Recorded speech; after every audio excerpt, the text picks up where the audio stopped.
Looking forward to racing on Friday in the Eastern Cape. We have the two listed features, the East Cape Guineas and the East Cape Sprint Cup, and in general, a really nice card to look forward to. We start off with race 1, which is the Welcome to Fairview Juvenile Plate, racing over the 1200 meter trip, and here my selections are 1, 2 and 9.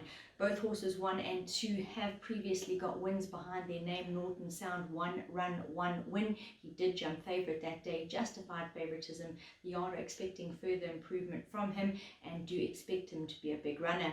He'll have to watch his back for number 2, Vic Falls. She does take on boys, but she did last time out as well and beat them soundly when coming away a 6 1/4 length winner. The yard have always said she's got talent. She just needed the penny to drop. That's exactly what happened, and they are looking forward to another good run from her.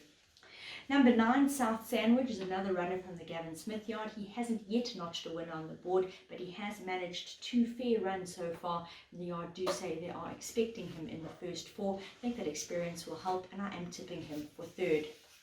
Race 2 is all to come Maiden Plate, also over the 1200 meter trip. Selections here 2, 9 and 10. I think that Iron Henry, only concern here is the rest, and the yard do say that could just catch him out over the 1200, but he's showing some really good work back home, and he does race with good form, so Iron Henry will be my first pick. Positive comments from the yard of number 9, Subterfuge as well, and this filly by Elusive Fort represents the Glen Cotson yard. They do say she's knocking hard, looking for the win, and she's in the right place to run very competitively, so I stuck her in for 2nd. 3rd goes the way of number 10, Paris Opera. I think it would be fair to say she was very disappointing last time out. I know she ran 3rd, but she was expected to challenge strongly for the win, racing off 2 competitive seconds. Her form is there, and she should be in the mix again. She's not without chance at the win by any means, but that last run does make you a little bit gun-shy. Race 3, Play Soccer 6, 10 and 13, Maiden Plate, again over the 1200 meter trip, and here my first 3 selections are 12, 2 and 1. So I am leading with red, white and blue, 1 run and a very competitive 2nd when going down half a length behind Denim and Jeans. She was doing her best work late. There was a lot to like about that run, as she was green. She was definitely a little bit unlucky that day, and she did race in the sticky going, so it was a hard ask for a first timer. I think that she can show improvement. Number 2, Hikaru, is a Cape Raider from the Candice Bass Robinson yard, and though he didn't quite shine in his last, if you look back to those previous runs, 4th behind Rostropovich and 4th behind Captain Who, those type of runs could see him being very competitive here, and I do think he's a horse we have to respect. Likewise for number 1, First Among Equals. At first glance, he looks a bit in and out, but then you realize his better form is over these shorter trips, and based on his good 3rd last time out behind Benjamin over the 1200 meter trip, I do think that he can challenge. Race 4 sees us step out another Maiden Plate, this one though up and trip to the 1400 meter distance, and number 14 will be my pick for victory, Sarajevo. She does have it all to do, is never mind being number 14, she's also drawn 14, so she's got the widest draw to overcome. She has, though, come from the rear of affairs on both of her runs so far, showing really good finishes, so it's not the biggest of concerns, and I do hope that 3rd time will be the charm with a lot more experience to call upon, as she has been very green in her 2 runs to date. Both runs have really hinted at promise to come, and I do think she can get it right here. Number 1, In Between Dreams, is a horse she'll have to keep her eye on. In Between Dreams raids from the Candice Bass Robinson yard and races off fair recent Cape form, which we know is always to be respected, and especially so in Maiden Plates. Number 3, Madame Seville, had her local debut last time out for the Taralang yard, ran a really smart 2nd behind an overdue winner in the way of Sunshine Beach, and a repeat of that will see her in the fray again. Race 5 is a merit rated 82 handicap over the sprinting trip of 1000 meters. 7, 8 and 11 is how I will be going, leading with Dragon Power, another Cape Raider, also from the Candice Bass Robinson yard. I think he's in an awesome place to strike. He's raiding at the right time. He's a horse that absolutely loves the distance, and he has fallen all the way down from a 90 rating to the 80 that he jumps off here. He's been running very competitively against stronger than what he actually he takes on here. So all boxes are ticked, and I think he's going to be a huge runner. Locally, horses that make appeal, definitely number 8, Varsity Bourbon. I know his last run may look a little bit under par, but don't forget that the going was sticky that day, and he certainly did feel it. If you look at his track and trip form prior to that, he becomes a definite inclusion. At the weights, if you like a horse like number 8, Varsity Bourbon, which I do, you have to respect 11, Stranger Danger, who is really finding it hard to get out the second box at this point in time, is having run 7 times for a win in 6 seconds. But at the weights, to Varsity Bourbon, he is a horse you have to include. Race 6 is the first of our listed features, the East Cape Guineas. So this is the chance for the 3-year-olds to shine. And I will say that the Cape Raiders look to have some fair firepower here. All 3 of my first placings going the way of the Raiders, as I tip number 3, Adios Amigos, to take victory ahead of number 6, Salvatore Mundi, and number 4, Northern Song. Adios Amigos races off back-to-back victories. I think this fellow is very progressive. He's only finding his feet, and although having tried 1600 earlier in his career, he looks now much more ready for it. I think he's going to thrive, and I think he on paper does look the horse to beat. His fellow Cape Raiders, number 6, Salvatore Mundi, also races off a victory last time out when notching up his second career win. He is proven over the mile and won a good race over the distance last time out when beating Rocking Ringo. Got the pole position draw in his favour and is a big runner. At the weights, number 4, Northern Song, is much better off this time round to Salvatore Mundi. There's very little between them now, taking the weights into consideration on their last meeting in a merit-rated 89 event, and I do think as a result he'll be right there as well. Moving on to race 7, which is our listed East Cape Sprint Cup, and 1200 meters is the distance they will be dashing over. 1, 4 and 8 my numbers. Captain Tatters stands out by quite a margin here on his recent form. I know he's only a one-time winner, but there is no Rio Hikaru in this race, and last time out 2 lengths off him was the distance that he went down, carrying the same weight. I think it was a cracking run. In general, his recent form is really outstanding, and it is a surprise that he is still a one-time winner. I think he's going to be very hard to beat. Challenges could come from number 4, Constable, also making his way down from Cape Town, this one running for Candice Bass-Robinson. And she does say to totally disregard his last run. He made his run down the outside. Apparently the going was not the best down the outside that day at Kenilworth. And if you look at the previous form, 3rd to Eric the Red and 2nd to Elusive Trader, those type of runs are more than good enough to see him be competitive here. First of the local horses that could possibly get a look in could be the likes of number 8, La Bella Mia. She's running in consistent form and does have the advantage as far as the weights go.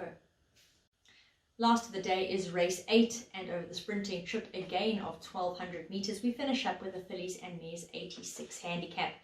3, 4 and 7 are my horses of interest. I'm leading with Mendocino. I really feel that she's holding some consistent form. She's going to appreciate the fact that she drops in class. She is very well suited to course and distance, and she ran a really good race last time out, trying blinkers for the first time. So lots of positives about the daughter of Gimme the Green Light, and that could find her scoring. She is looking for her 3rd career victory. I think she has to beat a horse like number 4, Kathleen. Don't write Kathleen off. I know her recent form doesn't jump off the page at you, but she is capable of a lot better. She has been marked as being possibly the yard's best runner on the day, representing Glen Cotson here, so respect that. If she bounces back to best, she can definitely make her presence felt. Number 7, Brandina, is my pick for 3rd. She's another entry from the graveyard. I think she's also really knocking hard. She's been trying to get into that winner's box really hard of recent, looking for her 4th win. Very likely raced over course and distance, and from 2 starts she has earned a check on both occasions. So racing in fair form, I do think that she can make her presence felt here. Moving on to start with the PA, which will get underway in race 2 with the Maiden Plate over 1200 meters. Here my numbers are 2, 9 and 10. So my first 3 selections in the race will be all included in the first leg of the PA, and they are Iron Henry, as well as Subterfuge and Paris Opera. So that takes us through to the second leg. Again, 3 horses here. Again, my first 3 selections. So I have included all of number 12, red, white and blue, number 2, Hikaru, and number 1, first among equals. Another 3 for the leg 3 of the PA, which is a maiden plate over 1400 meters. Here my first selection was number 14, Sarajevo, so she goes in, as well as number 1, In Between Dreams, and number 3, Madame Seville. I look to a banker as far as race 5 is concerned, which is leg 4 of the PA, and here I do think that Dragon Power is going to really make his presence felt, and I think it would be fair to say that if he missed the first 3, it would be very disappointing. I do think that he's going to be a safe banker for our PAs. Another 3 horses in the listed East Cape Guineas. I think that the Cape horses are really strong here, and although Adios Amigos number 3 does stand out for me, I will back him up with fellow Raiders number 6, Salvatore Mundi, and number 4, Northern Song. Captain Tatters is a standout for me on the day, and not surprisingly so with the type of form he races off. He will be a banker for me in race 7, PA leg 6, that's horse number 1, Captain Tatters. Go a little bit wider once again to round up the PA, and all 3 of my first 3 selections go in. Number 3, Mendocino, number 4, Kathleen, and number 7, Brandina. Pick 6 gets underway in race 3 at the Maiden Plate over 1200 meters. And here I go with my initial selections, 12, 2 and 1. That's all of red, white and blue, Hikaru and first among equals. And added to that, I will include the 2 runners from the Smith Yard, 3 and 4, Jaspero and Big Splash, who have been thereabouts in their recent starts. Jaspero has actually placed in 2 starts so far in the Eastern Cape, and Big Splash, although his last was a little bit disappointing, did place in his penultimate and is not without chance.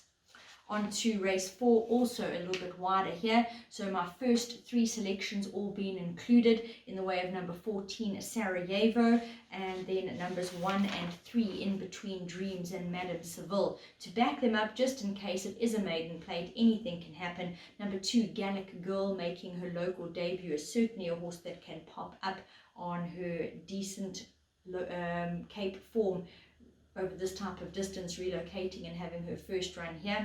And then horses 6 and 7, Cut Glass and Lady in Waiting, are also horses that if they put their best foot forward can get a look in. As far as race 5 is concerned, I make Dragon Power a huge runner, and as far as the pick 6 goes, I have elected to make him one of my bankers on the day. So Dragon Power, a banker in race 5. On to race 6, the East Cape Guineas, and here, as mentioned, the Cape Raiders do stand out. They are my first selections, number 3, Adios Amigos, number 6, Salvatore Mundi, and number 4, Northern Song. But PE's given a really bold showing in the listed races of recent, so I'm not going to leave out 2 Smith runners in the way of number 2, Jaeger Moon, and number 5, Find Me Unafraid. They do have the ability to rock the boat. The East Cape Sprint Cup, I do think that Captain Tatters looks very hard to oppose, and he's the second of my bankers on the day. Number 1, Captain Tatters, banker for me as far as leg 5 of the pick 6 is concerned. Last leg of the pick 6, first 3 selections going in, Mendocino, Kathleen and Brandina, and I will back them up as well with the likes of number 2, Dive Captain, and 6, Intrepid Traveller, who could just have needed her last, and we could see more from her this time round.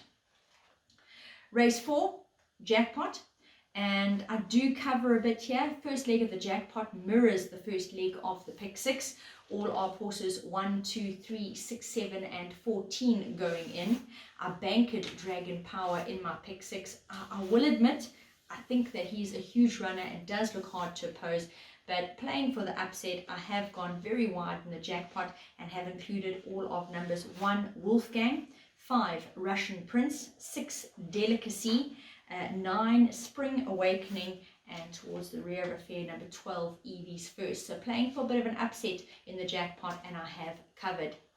The remainder of the Jackpot keeps in the same vein as the pick 6, 2, 3, 4, 5 and 6 in the listed East Cape Guineas, and of course rounding off with Captain Tatters in the last leg as my banker.